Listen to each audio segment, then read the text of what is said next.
Hemos estado comentando en Más Vida, y lo hemos recordado hoy también, algunos datos positivos, como por ejemplo una décima más de crecimiento de PIB de nuestra economía el año pasado, y también el empleo. Con Javier Esteban estuvimos el lunes comentando las capacidades del empleo español, la posibilidad de que mejore este año 2025. Estas últimas horas se hablaba de haber llegado al 11% del paro, se había llegado también a un número de afiliados en la Seguridad Social de 22 millones, que está muy bien, pero también si raspas un poquito, los fijos discontinuos que antes eran pues prácticamente una cifra marginal, ahora ha crecido mucho, y por tanto, pues imagínense ustedes en el campo, un fijo discontinuo que trabaje para tres empresas, pues se considera que está afiliado 3 veces, y cuando está cobrando el paro no se le considera parado. Bueno, esto que todos los gobiernos han hecho, todos los estados han hecho, al final es, yo no sé si hacerse trampas al solitario o vender una imagen que luego no es. El resumen, por ejemplo, es 70 millones de horas menos hechas por los mismos profesionales que el año pasado. Vamos a hablar ya no tanto de empleo, sino del talento. Cómo gestionar el talento, cómo conseguirlo, cómo potenciarlo.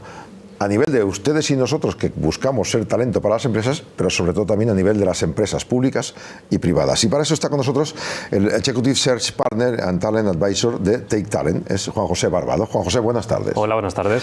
El talento hay que conseguirlo, hay que mantenerlo, hay que regarlo como el amor. Sí, estoy totalmente de acuerdo. Y las empresas, claro, buscan talento, pero también fomentan que a nivel interno vayan creciendo los empleados, ¿no? Sin duda. Sí es cierto, nosotros como compañía nos dedicamos principalmente a esa parte de atracción.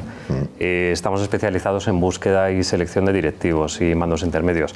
Y esto nos sitúa en un momento de esa cadena fundamentalmente inicial. Es decir, cuando aquellas empresas que no son capaces de, o que no pueden o que no quieren abordar determinadas búsquedas por sí mismas, nos contratan a nosotros para ayudarles en esa tarea, solucionar el problema. Hablamos mucho de inteligencia artificial, hemos estado comentando estas últimas horas, en este caso la ballena china, además de los otros generadores de recursos, porque aquí en Madrid, por ejemplo, están potenciando mucho la capacidad de implementar empresas que trabajan en inteligencia artificial. ¿Qué sectores son los que necesitan una potente cantidad de nivel medio alto de profesionales? Tecnología, medio ambiente, no sé si también industria. Justo. Pues yo creo que has dado en el clavo, efectivamente. No varía mucho respecto a años anteriores. Tecnología, renovables, son dos sectores que van a seguir demandando grandes profesionales o gran número de profesionales.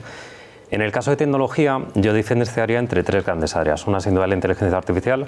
Una segunda, la ciberseguridad, sí, evidentemente, exacto, sí. Y una tercera, Big Data, ¿no? Estos 3 sectores dentro del ámbito tecnológico van a seguir demandando profesionales. En el ámbito de renovables, igualmente, tanto en el ámbito de hidrógeno verde como eólico como fotovoltaica, y luego otros sectores pues, que son clásicos también, el e-commerce, la logística, y uno muy relevante que es el mundo de la salud, sí. Sobre todo en cuanto a la atención sanitaria. Ahí va a haber siempre hay, ¿no?, una gran demanda tanto a nivel de enfermería como de geriatría y luego profesionales especializados. Claro. Esto en términos generales. Luego en términos más concretos, sí que es cierto nosotros que hacemos la parte de directivos, te diría que lo que las empresas más van a demandar son justo los responsables de esas áreas. Es decir, en el ámbito tecnológico, CTO, CDO, CSO, sí. Es decir, tecnología, data y seguridad. Sí. En el ámbito del marketing, pues SEM, SEO, y luego esto supone CMOs y todos sus equipos. Y en el ámbito de la logística, pues toda la cadena de suministro, supply chain. Normalmente cuando uno estudia una ingeniería, pues suele tener trabajo bastante rápido y empieza desde abajo. ¿Estos técnicos súper cualificados son los que luego llegan o hace falta también tener una preparación posterior para saber gestionar equipos? Es decir, está la actitud y la aptitud, ¿no? Sí, eso es. Y cada vez es más importante la actitud. Es decir, la aptitud se da por sentado, sobre todo a determinados niveles de responsabilidad. Está claro que acaba siendo la base, pues al final conocimientos, experiencia, formación, idiomas, es la base para desarrollar tareas de cierta cualificación y para crecer profesionalmente. Pero personalmente creo que la actitud es lo que al final marca la diferencia. La actitud es al final es un potenciador de esa aptitud, es cómo respondemos a los problemas, a los imprevistos, a las dinámicas de la propia compañía, y lo que permite potenciar justo el talento, ¿no? Podríamos hablar de talento innato, ¿no?, esa parte más de aptitud, pero de algún modo hay que desarrollarlo. No todo es actitud, también hay motivación, tiene que haber un entorno, un contexto, pero cada vez más y con más frecuencia las empresas lo que nos demandan son profesionales con actitud, con C, más que con aptitud, que se da por supuesto. Y hace unos años se hablaba mucho de las soft skills, que vendría a ser un poco eso a nivel profesional, pero a nivel directivo, alguien que haya tenido una empresa o que haya gestionado una empresa, una pyme, ¿es un perfil bueno para luego llegar a coordinar un departamento de una gran multinacional, o es mejor coger a alguien que ya ha estado en una multinacional? Bueno, al final no hay decisiones correctas o incorrectas. Bueno, claro, sobre la marcha, ¿no? Pues, claro. Más que esto significa que no deberíamos fijarnos en si hay buenos o malos profesionales. Lo que hay que fijarse es si hay perfiles que encajan o no encajan con la necesidad, ¿no? Claro. Y la gran multinacional demanda directivos con diferentes competencias, con diferentes soft skills, dependiendo de la propia estrategia que tiene la compañía. Y esto hace que varíe mucho. Puede haber momentos en que una compañía demande profesionales con una experiencia de emprendimiento, y otras donde lo que demanden sean profesionales que entiendan mucho mejor la dinámica de la multinacional, procesos, sistemas, reporting, estructura. Varía mucho, es una cuestión estratégica y de afinar muy bien cuál es la necesidad de la compañía con respecto al perfil que hay que buscar en el mercado. Y luego soportar la presión. Sí, sin duda. Imagino que es algo que muchas veces no sé si damos por hecho, pero yo lo he visto en deportistas, lo hemos visto en directivos de algunas empresas que han visto que no soportaban la presión, y te lo han dicho luego, mira, esos momentos fueron los más duros de mi vida. Venimos de una época además que puso a prueba precisamente la tolerancia a la presión de todos los directivos. Sí. Parece que la pandemia ha quedado muy atrás, pero realmente ha marcado un antes y un después en la gestión de las compañías, de todos los tamaños, grandes, medianas, pequeñas. Todos los equipos directivos estuvieron sometidos a una gran presión. No quiero decir en exclusiva, es un tema de la sociedad, pero concretamente las personas que tuvieron que tomar decisiones sobre qué hacer con el negocio, las plantillas, la tecnología, estuvieron sometidas a una tremenda presión, que a día de hoy todavía nos lo siguen comentando cuando hablamos en entrevista de motivaciones, expectativas, acaban siendo puntos clave en las carreras profesionales de los directivos con los que nos entrevistamos habitualmente. Un día, hablando con un responsable de empresas de contratación temporal, decían que no estaban creciendo tanto como antaño, ¿no? Que había otras maneras de conseguir empleo. A nivel headhunter, ¿seguís creciendo las empresas de captación de talento? Sí, sigue habiendo una gran demanda y una gran dificultad para encontrar talento en el mercado.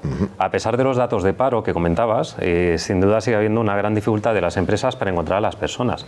Esto hace que nosotros tengamos todavía peso, digo todavía porque no sabemos en el futuro con la inteligencia artificial, pero a día de hoy seguimos teniendo un peso importante en la búsqueda y en la selección de directivos. En España existe un tremendo mercado oculto de trabajo, que son todas esas ofertas, esas vacantes que no están publicadas en ningún sitio. Nosotros mismos en TechTalent no utilizamos nunca fuentes de reclutamiento o publicación de ofertas. O sea, no vais a LinkedIn ni a páginas web especializadas. No publicamos las ofertas, pero es cierto que nuestro negocio ha cambiado tremendamente en los últimos 20 años. Cuando yo empecé en el sector no existían redes sociales. El valor que aportábamos a las compañías era la capacidad de saber con nombre y apellidos quiénes eran las personas que ocupaban el puesto que tenía que cubrir el cliente, ¿no? Esto ya no tiene sentido. A día de hoy, tanto LinkedIn como otras fuentes, otras redes sociales y otras fuentes de información permiten saber quiénes somos. Seguramente tú, yo, cualquiera que esté viendo el programa tiene su perfil de LinkedIn. Y además es accesible para todos, para ti, para mí, para cualquiera que quiera entrar, ¿no? En este contexto ya no aportamos eso a las compañías, ya no aportamos el saber el nombre, lo saben ellas. Lo que aportamos es la capacidad de identificar mucho mejor si esa persona en particular va a encajar o no con la cultura y valores de la organización donde se tiene que integrar, ¿no? Y ese match es realmente donde nosotros tenemos que aportar mayor valor a las empresas que nos contratan. Sin eso, al final no deja de ser un modelo de buscar y presentar, ¿no? Pero para tú llegar a este match, hace 20 años tenías la persona adecuada, muchas veces la conocías por un amigo o por... Sin duda. Ahora tú coges y dices, bueno, en España solemos a veces mentir como bellacos. Entonces ya tienes que descartar de ese 100% de información que recibes a través de redes de esa persona, qué porcentaje va a ser real. Es decir, estuve en un proyecto que conseguí en Mali, no sé cuántos, tal. Bueno, a ver hasta dónde ese proyecto fue realmente así y hasta dónde tú fuiste realmente el directivo de este proyecto, ¿no? Bueno, esa labor siempre... Ese es vuestro trabajo ahora, claro. Claro, pero siempre ha tenido mucha importancia la toma de referencias. A veces se nos olvida, como candidatos, que el que está en este lado de la mesa, el headhunter, lo que tenemos es una gran capacidad para obtener información. Claro. Tenemos la gran suerte de poder llamar a casi cualquier persona en cualquier mercado y que nos atienda el teléfono. Y además preguntar datos como este, ¿no? De qué rol jugaste en este proyecto con respecto a tu equipo. Ese contraste de información es realmente lo que te da el punto de veracidad o no a lo que te están contando. Tenemos una broma en el sector que hacemos habitualmente, que es aquella de mientes más que un perfil de LinkedIn. Pues sí. Sobre todo porque a medida que llevas muchos años te encuentras con frecuencia profesionales a los que conociste hace 10, 15 o 20 años que no concuerda del todo el perfil de LinkedIn con lo que tú sabes que ha hecho en el pasado, ¿no? Esto es una forma un poco sogarrona de decir que realmente tenemos herramientas para tratar de identificar y corregir esas posibles no veracidades que nos cuentan los candidatos. No es lo más habitual, ¿eh? Hay una gran honestidad, sobre todo en equipos directivos y middle management. Yo diría que el directivo español ya no es lo que era. Es decir, hay una tremenda honestidad y una gran veracidad, por lo menos cuando nos encontramos en este tipo de procesos de selección. Explicabas lo de llamar, ¿no?, a otras compañías. Has llamado seguramente más de una vez a alguien al que tú has colocado en alguna empresa para ver cómo estaba porque tenías una opción en otra empresa. Bueno, no tanto. ¿No? Ahí es verdad que en nuestro caso, a nuestro nivel, lo que tenemos es una serie de acuerdos con las compañías que llamamos off limits, en la cual no tocamos a candidatos de esa empresa que es cliente para otros procesos de selección, que es algo muy higiénico. Al final no tendría mucho sentido tratar de incorporar profesionales por un lado y sacarlos por otro, ¿no? Pero, por ejemplo, si ese trabajador de esa empresa ya la dejó y está en otro lado, que no es tu cliente, eso sí. Tú le puedes decir, oye, tú, que yo sé que funcionabas muy bien, tío, ¿qué haces aquí? Si yo te tengo... Bueno, o no es muy normal. Sí, al final yo creo que todos tenemos ahí nuestro top de candidatos a los que podemos llamar, pero hay un tema mucho más clave que ese, y es que no siempre el candidato que ha funcionado muy bien en una compañía va a funcionar igual de bien en la empresa de la competencia. Aquí de lo que se trata es de ajustar mucho mejor el perfil o encontrar el mejor perfil para ese proyecto en particular. Por supuesto que solemos llamar a personas que ya conocemos, pero en mi caso particular y la mayoría de los profesionales colegas de profesión que conozco, no conocemos a los candidatos finalistas que presentamos al proceso posteriormente. Sobre todo porque es difícil repetir búsquedas. Hacemos proyectos a medida, difíciles, confidenciales, y esto hace que cada búsqueda, aunque sea dentro del mismo sector o para empresas competidoras, prácticamente sea una búsqueda nueva cada vez. Tenía un jefe y una de las grandes compañías en las que estuvimos que decían, el dinero no es un problema, quiero al mejor en esto. Hoy en día el dinero no es un problema, o por ejemplo, también, y no solo por el empresario, sino por el trabajador. O por ejemplo, poder teletrabajar o tener otras opciones es más problema que el dinero. Sin duda. A ver, el dinero es problema, pero más desde el punto de vista de empresa que del candidato. Las empresas tienen que mantener una equidad salarial. Más aún ahora hay que ver cómo nos adaptamos en España a la normativa europea de transparencia salarial, hay que publicar salarios, equidad salarial. Bueno, hay varios proyectos que van a tener que abordar todas las compañías, algunas ya han empezado con ello y que tienen que ver justo en el salario. Eso no es tan problemático porque al final, si está bien diseñada la estructura salarial de la compañía, vas a poder contar con el candidato adecuado. Y tienes un margen, ¿no? Hay cierto margen, bueno, y al final hay puestos más demandados que menos profesionales, donde tienes que invertir un poco más. El mayor problema está en todo lo que no es salario, sobre todo porque el talento que está muy demandado no se mueve solo por dinero, que parece que es un obvio. Claro que todo el mundo queremos cobrar más y cuando uno cambia quiere ganar más dinero, pero realmente lo que marca en un candidato que está trabajando, que no está en búsqueda activa, lo que marca el que quiera o no cambiar de empresa va un poquito más allá, que haya química o no química con su responsable futuro, que realmente haya un proyecto profesional estable, bien montado, coherente, que haya desarrollo profesional, que el equipo esté estructurado. Bueno, hay una serie de factores que son más subjetivos y que dependen también de la valoración de la persona que se incorpora y que no es todo dinero, que tienen más que ver con lo que podemos hablar, o salario emocional, o la propia estrategia. Comentaban también últimamente que había muchos trabajadores. Estamos hablando, hay un colectivo de trabajadores que es difícil de empleabilidad, pues porque no se han formado suficiente o porque no llegan a la cualificación que se necesita. Pero los que están cualificados, en muchos casos esta gente, claro, pues les está pasando como el que tiene un piso y tiene que alquilarlo y tiene 20 personas debajo, ¿no?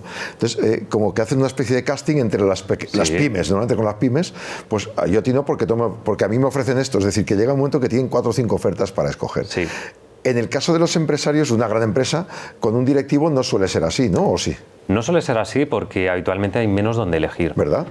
Sobre todo aquellos sectores más endogámicos o donde hay menos competidores grandes, al final las personas potencialmente válidas para coger determinados puestos son menos. Claro. Si imaginamos las grandes multinacionales de España o si nos centramos en el IBEX 35, si vamos por tamaño, tampoco hay tantas empresas tan grandes en España. Lo hablabais antes, España es un país de pyme.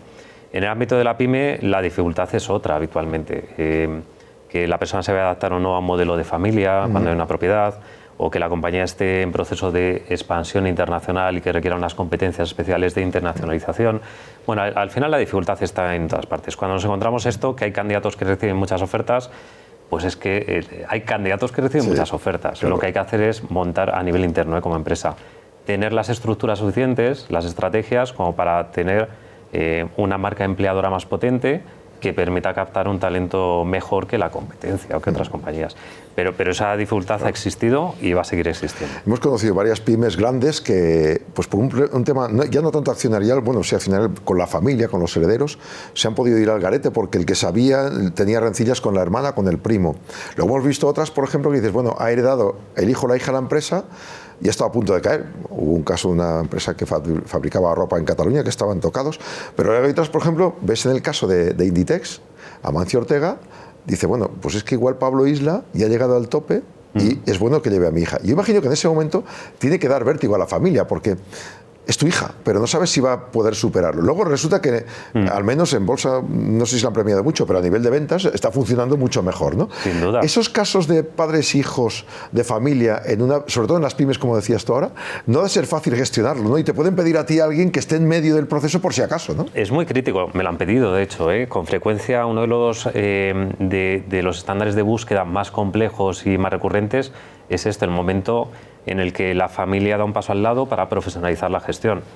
Al final se trata de separar los órganos de gobierno, de separar el consejo del comité de dirección, y si no se hace así, al final hay un punto en el que la compañía deja de ser escalable, ¿no? Deja de ser competitiva, porque puede coincidir que los otros miembros de la familia sean igual o más talentosos que el fundador o que la segunda generación, pero puede no ocurrir. Claro. Lo difícil es que la propiedad se dé cuenta de esa circunstancia y que quiera tomar decisiones en este ámbito, de separar poderes, de introducir un comité de dirección externo a la familia, y también cambia mucho la relación, pues claro, no es lo mismo una propiedad no ejecutiva que una propiedad ejecutiva. Efectivamente. Tremendamente difícil, ¿eh? Sin duda de los momentos de transición empresarial más complejos y también más difíciles a la hora de hilar talento con necesidad de empresa. Te iba a preguntar si a ti te llaman para asesora, pero ya tenemos el hilo hecho aquí en Más Vida. Ana Páramo, que es la que estaba justo antes hablando de la inteligencia económica, ella le llamaría a la compañía o la empresa pública para decir, ¿cómo arreglamos esto? Y ella diría, vale, aquí os hace falta tal tipo de CEO, tal tipo de cargo. Llamad a Juan José Páramo, llamad a Take Talent, que os van a asesorar en el concreto, ¿verdad? Funcionaríais así, ¿no? Funcionaríamos así, una vez... Es lo habitual, que venga un asesor que os... Mira, habitualmente hay tres grandes contextos en que nos demandan el servicio. Uno, por una parte, es cuando el puesto es confidencial. Esto ocurre frecuentemente. Al final hay que ejecutar algún cambio, pero la persona todavía no ha salido de la compañía.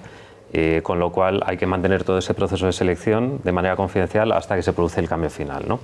Esto ocurre con muchísima frecuencia. Un segundo caso es cuando no hay tiempo, cuando los encargados de la selección, el Departamento de Recursos Humanos, lo que tiene es un exceso, pico de trabajo o falta de tiempo para abordar determinadas búsquedas y hay que externalizarlo.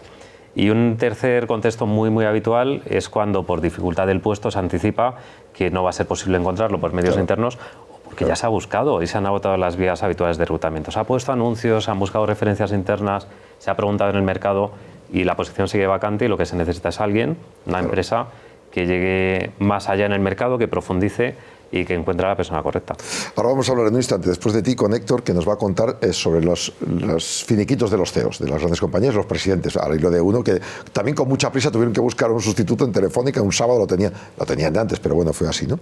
Pero realmente también se pacta todo esto, ¿no? Retribución y luego qué va a ocurrir si antes de terminar el proyecto me despiden, ¿no? Cierto, es lo que llamamos blindaje tradicionalmente, este tipo de condiciones. Es cierto que a medida que han ido avanzando las distintas crisis, la de 2008 y la actual, se han ido subiendo los niveles a los que se negocia este tipo de cláusulas. Hace 20 o 25 años era ciertamente habitual que en posiciones comerciales en tecnología negociáramos blindajes o aseguráramos el variable durante el primer año o hasta que se firmaran signing bonus, casi como en el fútbol, ¿no? Que existen primas por fichaje. Por fichaje. Esto ha dejado de existir en posiciones cualificadas, no directivas, prácticamente no existe en el middle management y es casi exclusivo de las posiciones directivas. Normalmente más en empresa grande que en pyme, que siempre están menos abiertas a negociar este tipo de cláusulas, que también las hay, pero son más extraordinarias y un poco más complejas de ejecutar. En el caso de los directivos, sin duda, sobre todo ya en compañías un poco en mercados maduros, donde ya está todo casi estandarizado, Bueno, es más Ya fácil. ni se pregunta. Pero cuando vamos a una startup donde realmente el riesgo es tremendamente alto, donde se anticipa que la empresa puede salir a bolsa o ser comprada, Sí. o se puede hundir, Sí. evidentemente es muy habitual negociar tanto salarios más altos para mitigar ese riesgo con el cambio, como determinadas cláusulas que blindan al directivo en caso de decisiones que no le correspondan a él. Si yo fuera jefe de Take Talent te blindaría, con lo bien que hablas, te blindaría por si acaso. Ha sido un honor tenerte aquí y muchas gracias por contarnos tantos detalles de la parte que no conocemos, de cómo son los jefes que controlan las grandes empresas y cómo se les gestiona. Gracias a vosotros, ha sido un placer.